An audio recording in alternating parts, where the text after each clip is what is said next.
Hello guys, എൻ്റെ പേര് ആതിര സുഭാഷ്. ഞാൻ താമസിക്കുന്നത് മധ്യപ്രദേശിലെ ഭോപ്പാലിൽ കോട്ര എന്ന സ്ഥലത്താണ്. നാട്ടിൽ എൻ്റെ സ്വദേശം കണ്ണൂരിലാണ്. ഇതെൻ്റെ ഫസ്റ്റ് യൂട്യൂബ് വീഡിയോ ആണ്. ഒരുപാട് കാലത്തെ ആഗ്രഹമായിരുന്നു സ്വന്തമായി ഒരു യൂട്യൂബ് ചാനൽ തുടങ്ങുക എന്നത്. അതിന് എനിക്ക് ഒരുപാട് സപ്പോർട്ട് നിന്ന് നീ തുടങ്ങടി, നിന്നെക്കൊണ്ട് പറ്റുമെന്ന് പറഞ്ഞ് കട്ടയ്ക്ക് കൂടെ നിന്ന എൻ്റെ ഭർത്താവിനെ കുറിച്ച് ഈ അവസരത്തിൽ പറയാതിരിക്കാൻ വയ്യ. എൻ്റെ ഹസ്ബൻഡിൻ്റെ പേര് എം സുഭാഷ്. അദ്ദേഹം വർക്ക് ചെയ്യുന്നത് Indian coffee ഹൗസിലാണ്.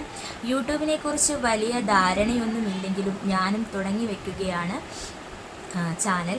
Daily vlogs, cooking videos, travelling videos എല്ലാം കൂട്ടിയിണക്കിയതായിരിക്കും എൻ്റെ യൂട്യൂബ് ചാനലിൽ വരിക. എനിക്ക് അതിന് എല്ലാ കൂട്ടുകാരുടെയും സപ്പോർട്ട് എനിക്ക് ആവശ്യമാണ്. ഞാനിടുന്ന വീഡിയോസ് കൂട്ടുകാർക്ക് ഇഷ്ടമാവുകയാണെങ്കിൽ എന്നെ സബ്സ്ക്രൈബ് ചെയ്യാനും ലൈക്ക് തരാനും കമൻറ്റ് ചെയ്യാനും മറക്കരുത്. എല്ലാവരോടും നന്ദി.